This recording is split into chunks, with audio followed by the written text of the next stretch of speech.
So we'll begin with the second part of it. In the previous class, we had studied about phosphorus, the nitrogen, and other things that we had studied about. We'll now proceed for the calcium ions. Calcium ions, they help in the meristematic and differentiating tissue. You know that meristem differentiates to form permanent tissue by losing its ability to undergo cell division. We have already discussed it in the plant tissues. So the meristematic and differentiating tissues require this calcium ions. Then they are also responsible for spindle fiber formation during cell division, mitosis. You notice that there is a formation of spindle fibers, but there is no formation of asters. Asters you can see only in case of animal cells, cell division, not in plant cell division. Why is there an aster formation in animal cell division? Is they have centrosomes.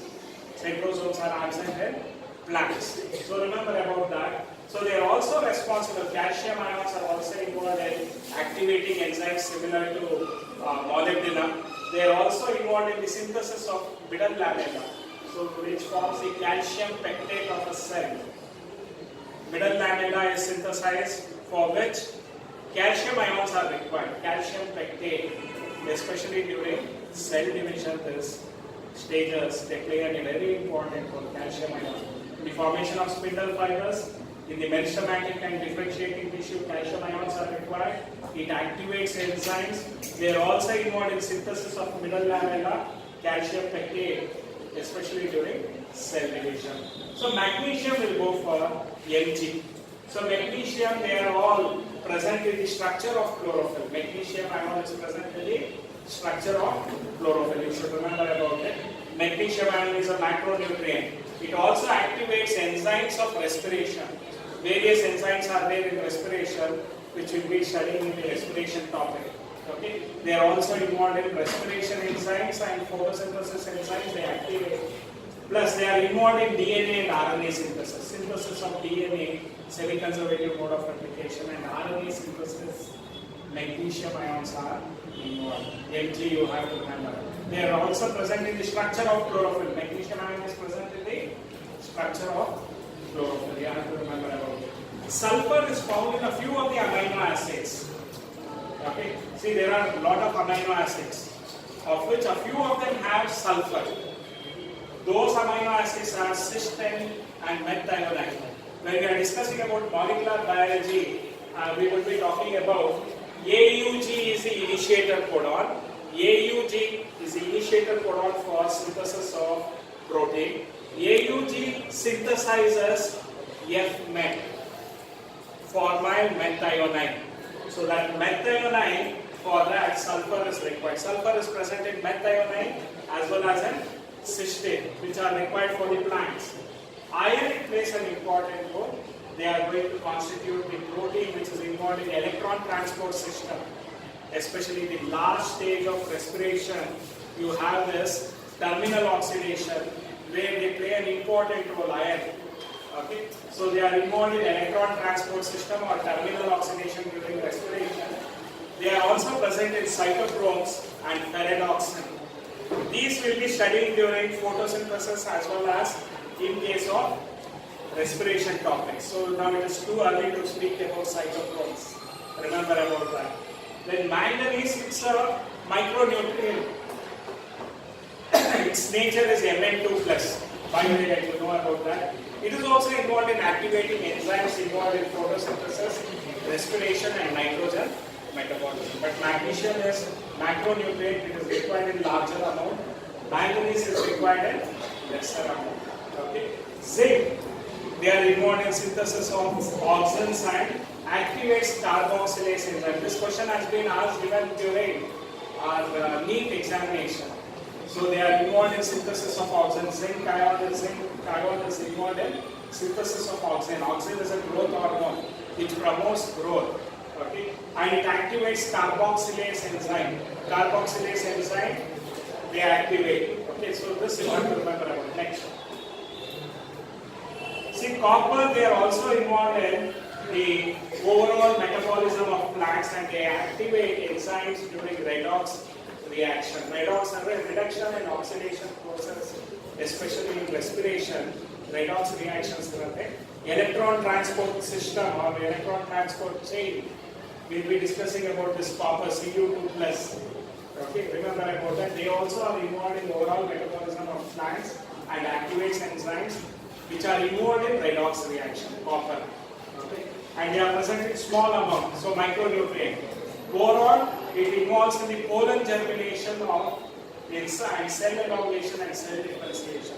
Have you done this pollen germination next academic year you will have micronutrition, second year the pollen grain germination. So we'll be discussing about that. Boron is also plays an important role in pollen grain germination. Pollen grain germinates to produce pollen tube, which will be having sperm cells and the vegetative nucleus. We will be discussing the double fertilization in next academic year. But boron is required for germination of pollen grain. Please remember about that. Apart from nutrient like sucrose, they also require in very less amount boron. Okay. Molybdenum, they are involved in enzyme activation, which I have already discussed about.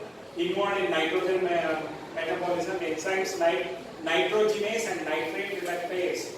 They require molybdenum as a catalyst. Okay, remember about that. Chlorine, it is especially in the water splitting. See, oxygen is liberated during photosynthesis from water molecule. So that process I'll be discussing about ZMN complex when we come to photosynthesis. Where is oxygen evolved? By the splitting up of water. And for that, chlorine is involved in that photolysis of water, or it is also called as water splitting. Okay, where oxygen is liberated. That is how during photosynthesis oxygen is liberated by the photolysis of water or water splitting, for which chlorine is required. Okay, so remember about it. Now what will happen whenever these elements are deficiencies there? Chlorosis, chloroplast will be destroyed. See, if essential elements are below the critical concentration. What is the critical concentration for macronutrients? Greater than 10 mole per kg. What is the critical concentration for micronutrients? Lesser than 10 mole per kg. So if they are lesser than critical concentration, so it leads to various abnormalities in the plant growth as well as reproduction, cell division. Okay, so there are certain deficiency characters that you can notice. Chlorosis, destruction of chlorophyll. Yellowing of leaves happens because of chlorosis. See, whenever chloroplast is present, the leaf is green in color. When they get destroyed, so chlorosis, so you will find it yellowing of leaves. And that is because of these elements are present in lesser amount. Nitrogen, potassium, it can be magnesium, sulfur, iron, manganese, zinc, molybdenum. If they are all present in lower amount than the required concentration, it leads to chlorosis, loss of chlorophyll, yellowing of leaves. Instead of being green color, they will be yellowing of leaves. You have all the characters of plants are good, but you don't find green leaves when any one of these nutrients should be deficient. Just like vitamins in us, they also require these nutrients in them. See, what are the essential nutrients for human beings? Carbohydrate, fat, proteins, mineral salts, vital amino acids, water and fiber. 7 essential nutrients are there. But for plants it is different. Macronutrients and micronutrients, 17 essential elements are required. Okay? Necrosis, water-soaked area, whenever they have deficiency in calcium, copper, potassium, magnesium, water-soaked area, the cells would have got destroyed. Necrosis, death of tissue. Okay? Then delayed flowering. If nitrogen, sulfur and molybdenum are not present, they don't flower like normal plants because of this deficiency. It leads to delayed flowering. Inhibition of cell division whenever nitrogen, potassium, sulfur and molybdenum are absent or they are below the critical concentration, it leads to inhibition of cell division. So what are the symptoms that you can expect? Chlorosis, necrosis, then delayed flowering, inhibition. Inhibition ಅಂದ್ರೆ prevention of cell division. Cell division doesn't take place. Okay. toxicity of mineral nutrients. When can you call this mineral nutrients? Ati Amruta kuda visha when you take it in excess.